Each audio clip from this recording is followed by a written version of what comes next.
Bible సమయం గంభీర సమయం వచన పరంపర ధ్యానాంశ సమయం. బైబిల్ సమయం గంభీర సమయం దైవ సన్నిధికి అనుబంధ సమయం. బైబిల్ సమయం, బైబిల్ సమయం, బైబిల్ సమయం, బైబిల్ సమయం. క్రీస్తు యేసు పరిశుద్ధ నామాన్ని బట్టి మీ అందరికీ శుభాశీస్సులు. పరిశుద్ధ వారంలో ఉన్నాం. మన జీవితాలు ఎలాంటి పరిస్థితుల్లో ఉన్నా మన చెయ్యి పట్టుకొని ఉన్న దేవుడు, అతడు మనల్ని ఎన్నడి విడువడు ఎడబాయని దేవుడు ఉన్నారు. కాబట్టి ఆయన మన జీవితాలు అనేకుల ముందు వెలుగుగా చేయగలిగిన దేవుడు ఉన్నారు అనే ఆత్మీయ అనుభవంలోకి, ఆత్మీయ సత్యంలోకి మనం నడిపింపబడాలి అని అంటే ఈ రక్షణ సువార్త విని రక్షణ పొందాలి. ఇంత గొప్ప అవకాశాన్ని సద్వినియోగం చేసుకొని కోట్లాది ప్రజలు రక్షణ సువార్త విని వారు వెళ్ళలేకపోయినా వెళ్ళేలాంటి యేసు అన్నచల పరిచర్యను ప్రోత్సహించి బలపరిచిన మా ప్రియులు, మా ఆప్తులు మిస్టర్ అండ్ మిస్సెస్ కృపానందం గారు మరియు తారా గారు, వారు బాపులపాడు కృష్ణా డిస్టిక్ వాస్తవ్యులు. వారి కొరకు ప్రత్యేకంగా ప్రార్థిస్తాం. కృపా సత్య సంపూర్ణుడైన దేవ, జీవం కలిగిన మా దేవ, మీ పరిశుద్ధ పాదాల దగ్గరికి ప్రభువా కృపానందం గారిని, తారా గారిని తీసుకొని వస్తున్నాం. వారికి ఇచ్చిన ఇద్దరు సంతానం ప్రభువా, అను గారు వారి ఉద్యోగం కొరకే, అనుపమ్మ గారు బిఎస్సి నర్సింగ్ చేస్తున్నారు, వారి కొరకే ప్రత్యేకంగా ప్రార్థిస్తున్నాం. అను గారి వివాహం కొరకే, అదేవిధంగా కృపానందం గారి ఆరోగ్యం కొరకే, లోతైన రక్షణానుభవం కొరకే, ఆత్మీయ ఎదుగుదల కొరకే, అదేవిధంగా అనుపమ్మ చదువు కొరకే కూడా మేము ప్రార్థిస్తున్నాం. ఈ కుటుంబం పట్ల మీరు చేసిన గొప్ప మేలును బట్టి మీకు స్తుతులు స్తోత్రాలు చెల్లించుకుంటున్నాం తండ్రి. ఈ కుటుంబాన్ని మీరు నిండుగా మెండుగా దీవించి ఆశీర్వదించమని మేము బ్రతిమలాడుతున్నాం.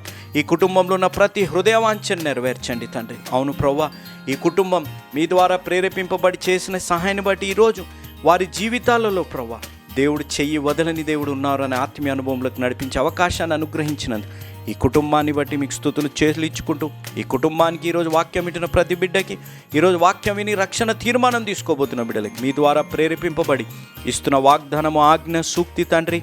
యెహోవా అతని చెయ్యి పట్టుకొని ఉన్నాడు గనుక అతడు నేలన పడినను లేవలేక ఉండడు.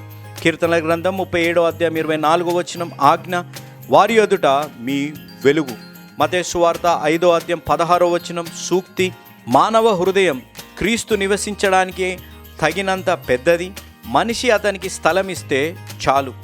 The heart of a man is big enough for Christ to live in if a man will only make room for him. అవును తండ్రి, ఈ సూక్తి మా జీవితాల ఆత్మీయ మేల్కొల్పు తెచ్చి ఈ ఆజ్ఞానుసారంగా జీవించి ఈ వాగ్దానం మా జీవితాల్లో స్వతంత్రించుకున్న అనుభవంలోకి నన్ను మమ్మల్ని మీరు నడిపించి బలపరచమని ఈ పరిశుద్ధ వారంలో ప్రభువా మీ పరిశుద్ధత మా జీవితాలు అనుగ్రహించమని.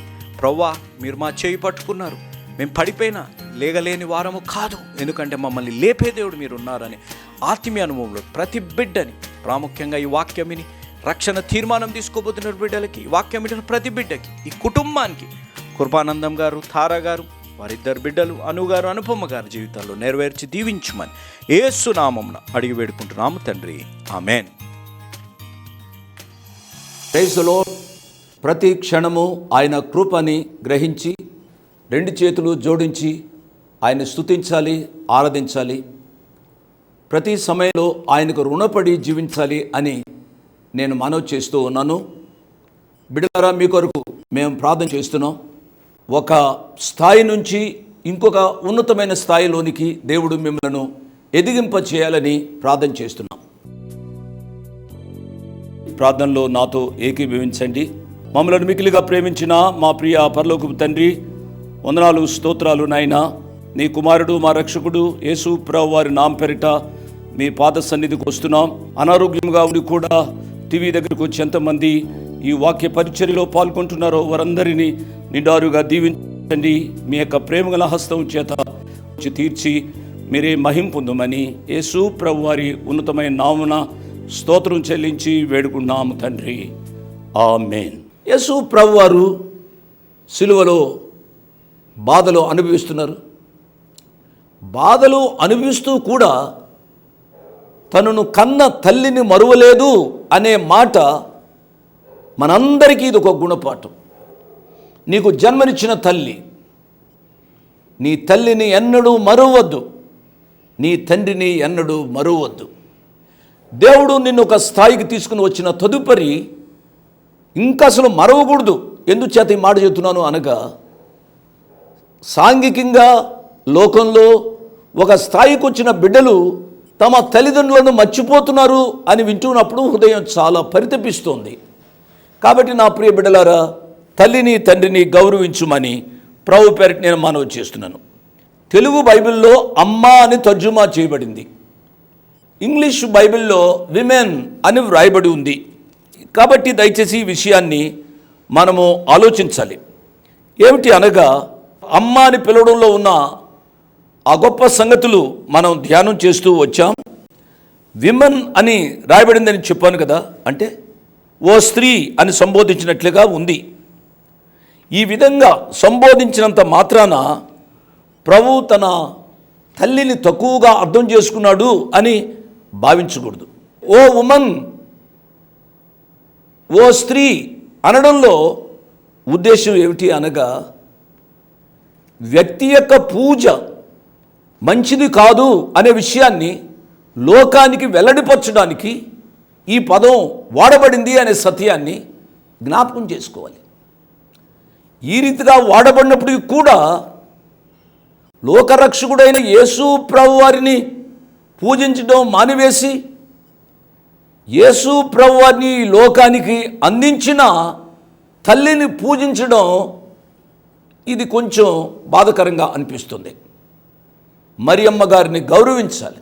మరియమ్మ గారు యేసు ప్రభు యొక్క తల్లి, మనందరి తల్లి, మన గౌరవానికి అర్హురాలు, ప్రథమ వ్యక్తి అనే విషయాన్ని నేను జ్ఞాపకం చేస్తున్నాను.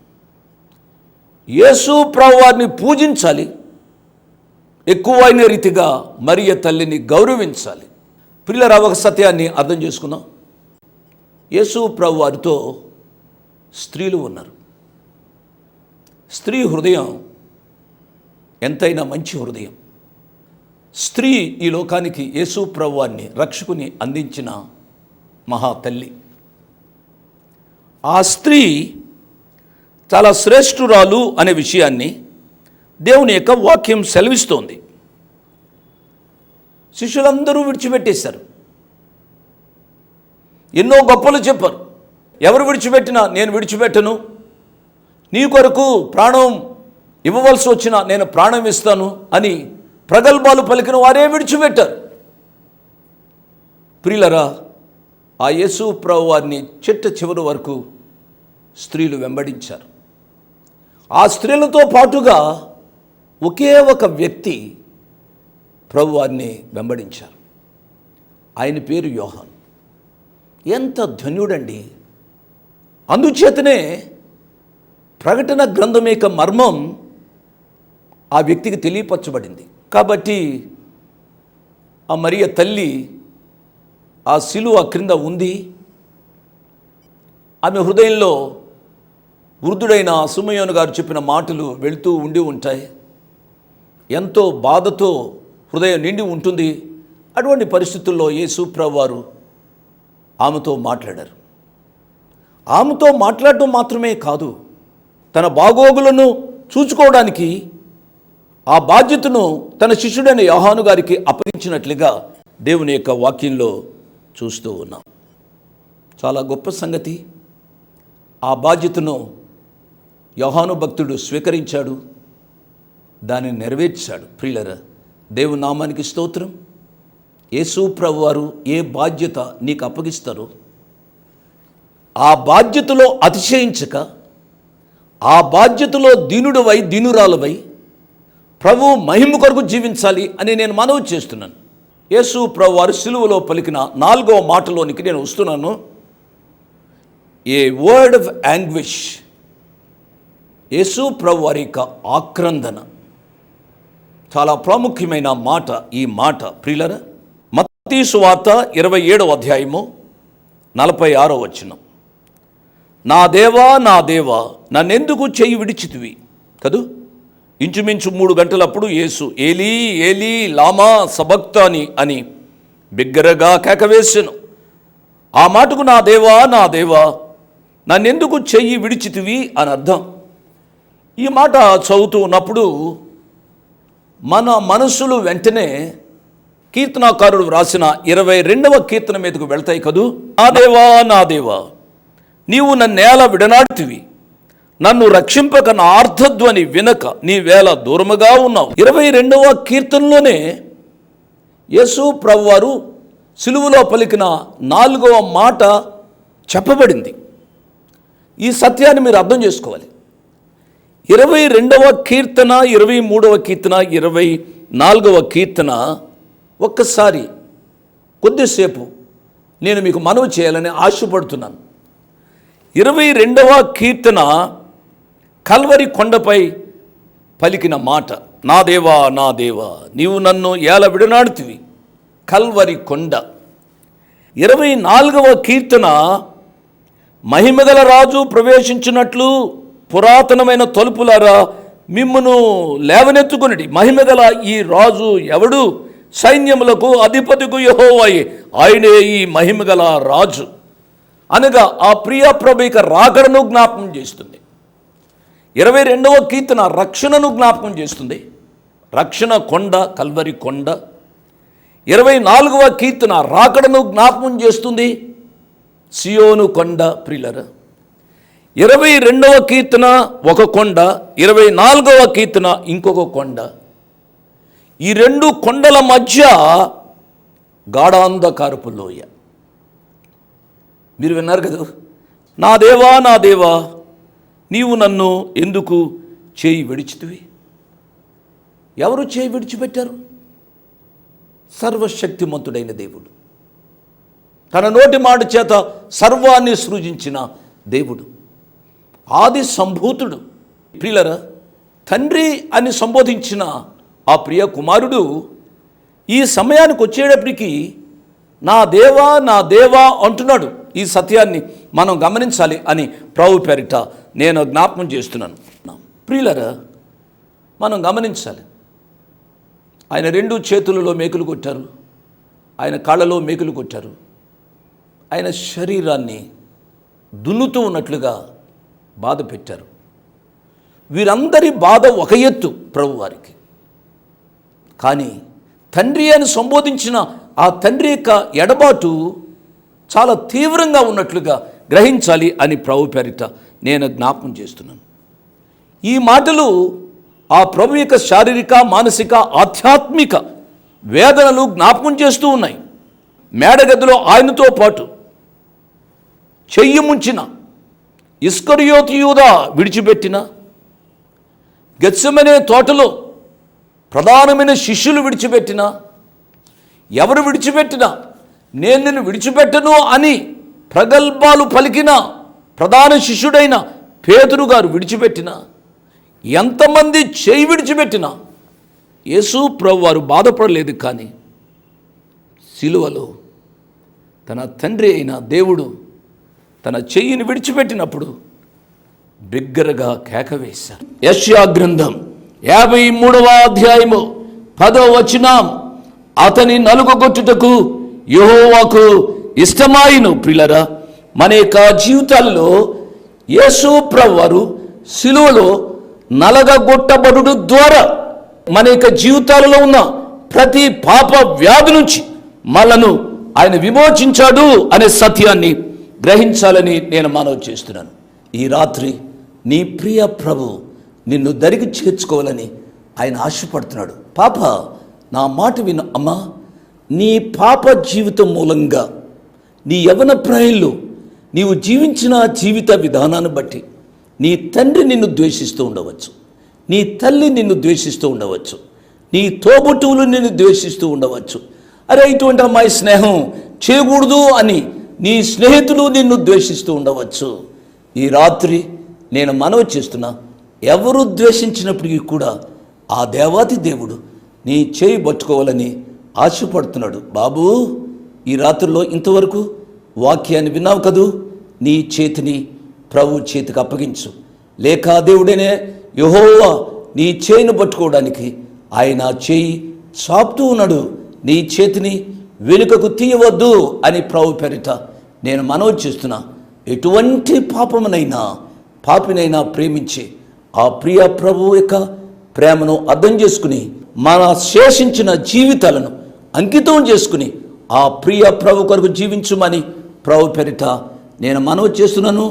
5వ మాటను నేను చదువుతున్నాను. యోహాను సువార్త 19వ అధ్యాయము 28వ వచనాన్ని చదువుతున్నాను. బైబిల్ ఉన్నవారు నాతో చూడండి. అటు తరువాత సమస్తమును అప్పటికి సమాప్తమైనదని యేసు ఎరిగి లేఖనము నెరవేరునట్లు నేను దప్పికొనుచున్నాను అనెను. అప్పుడు వాళ్ళు ఏం చేశారు అనగా, చెరగతో నిండియున్న ఒక పాత్ర అక్కడ పెట్టి ఉండెను గనుక వారు ఒక స్పంజి చెరగతో నింపి హిస్సోపు పుడకకు తగిలించి ఆయన నోటికి అందించిరి. ఎంత విచారకరమైన సంగతి అండి. నేను జ్ఞాపకం చేస్తాను. మొట్టమొదటిగా మనము ఆలోచించవలసింది ఏమిటి అనగా, లేఖనము నెరవేరునట్లు దేవుడు ఏదైతే వ్రాసారో ఆ లేఖనాలు నెరవేరాలి. పాత నిబంధనలో చెప్పబడిన వాక్య భాగాలు అన్నీ, ప్రవచనాలు అన్నీ క్రొత్త నిబంధనలో సంపూర్ణంగా నెరవేరబడటం మనం చూస్తూ ఉన్నప్పుడు మన 2 చేతులు జోడించి ఆ ప్రభువారిని స్తుతించాలి. ప్రియులరా, ఈ కొద్దిసేపట్లో ప్రభువారు తన ప్రాణాన్ని విడిచిపెట్టే సమయము ఆసన్నమైంది. అటువంటి పరిస్థితుల్లో చాలా చిన్న మాట ఉపయోగించారు, ఐ థర్స్ట్, నేను దప్పికొనుచున్నాను. ఆ మాట పలకడానికి ఉద్దేశం ఏమిటి అనగా, లేఖనము నెరవేరున్నట్లు అండి. మీరు ఆలోచించాలి. ఏమిటి అనగా, సముద్రాలకు హద్దులు నియమించిన వానికి, 40 పగలు రాత్రులు ప్రచండ వర్షము కురిపించిన వానికి, ఎడారిలో నీటి జలమును చూపించి హాగరు కుమారునికి దప్పిక తీర్చిన వానికి,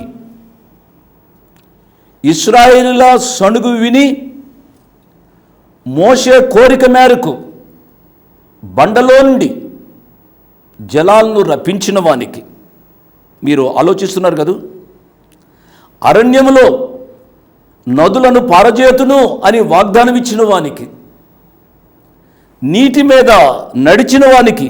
ప్రియులరా, ఈ మాటలు చెబుతుంటేనే నా హృదయం స్పందిస్తూ ఉంది. నీటిని ద్రాక్షారసముగా మార్చిన వానికి ఇప్పుడు దాహం వేస్తోంది. ఎంత ఆశ్చర్యం!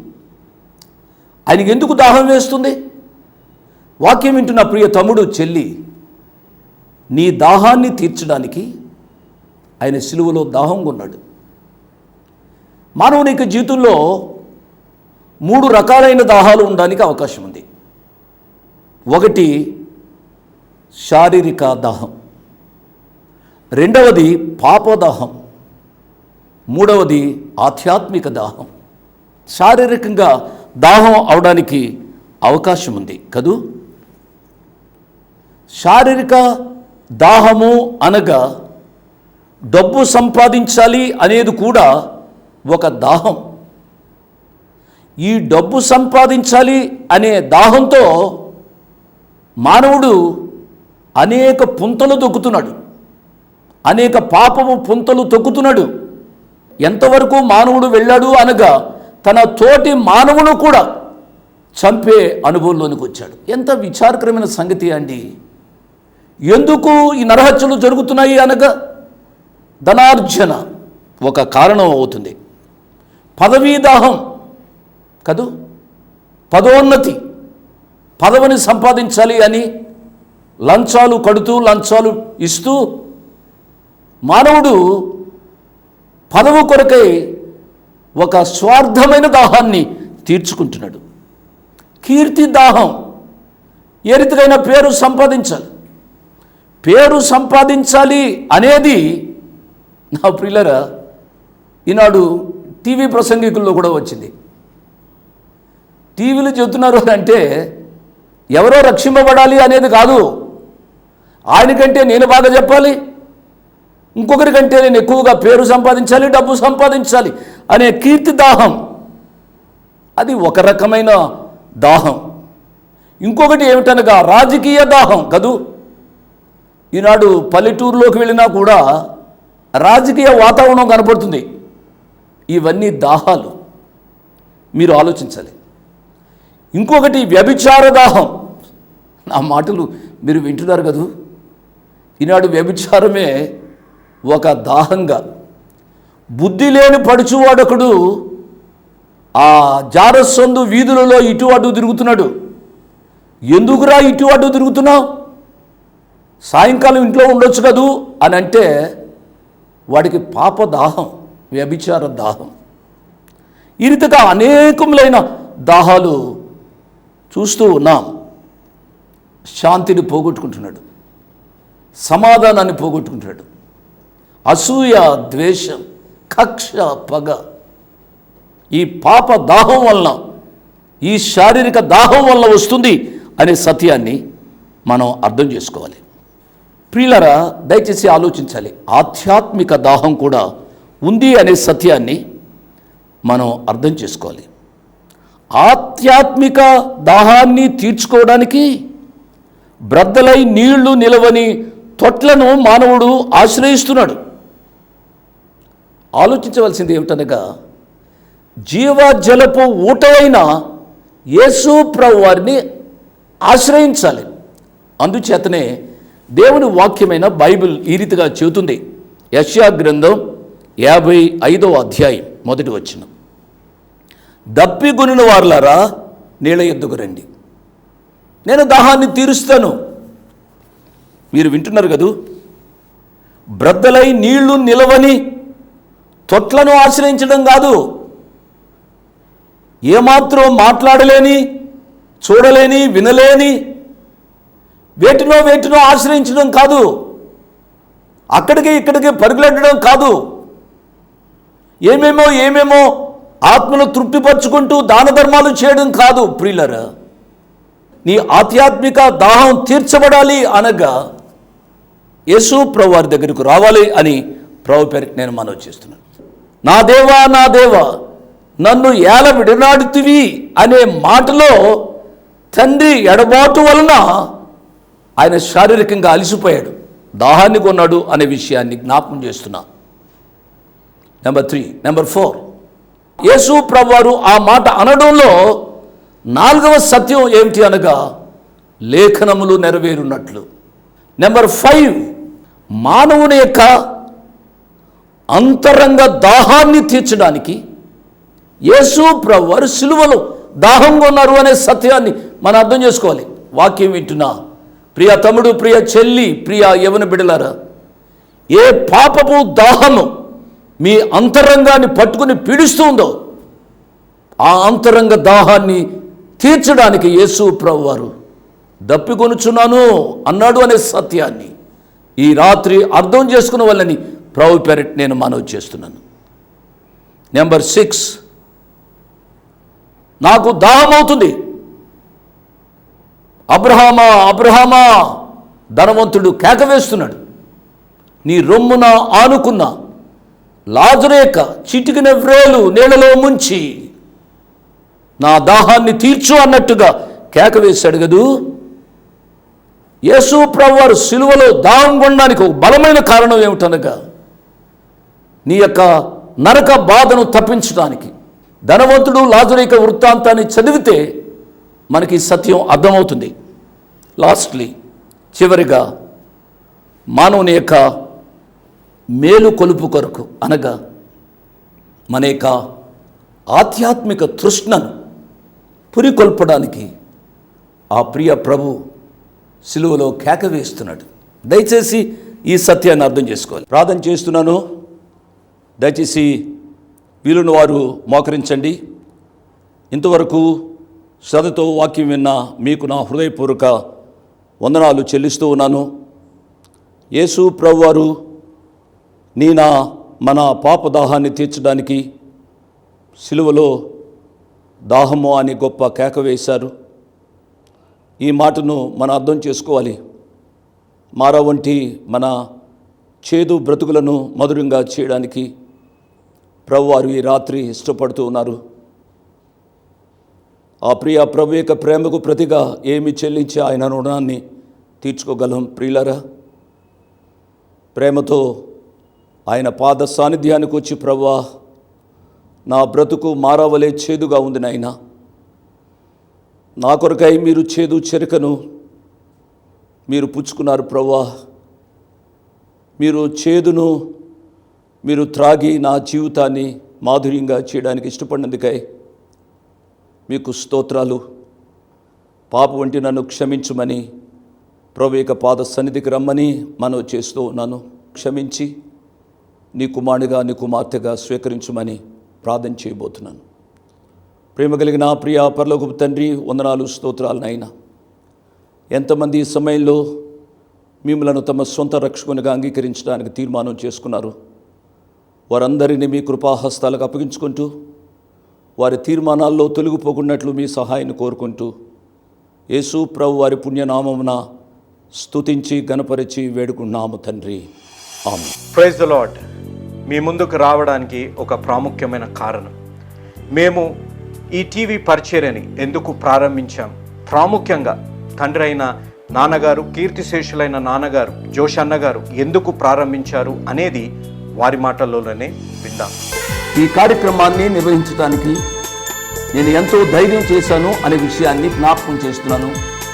డబ్బుండి కార్యక్రమాన్ని ప్రారంభించలేదు, నన్ను రక్షించి ఇంతవరకు పిలిచిన ప్రభు ఉన్నారు అని, తదుపరి విశ్వాసులైన మీరు ఉన్నారు అనే ధైర్యంతో ఈ కార్యక్రమాన్ని కొనసాగిస్తున్నాం.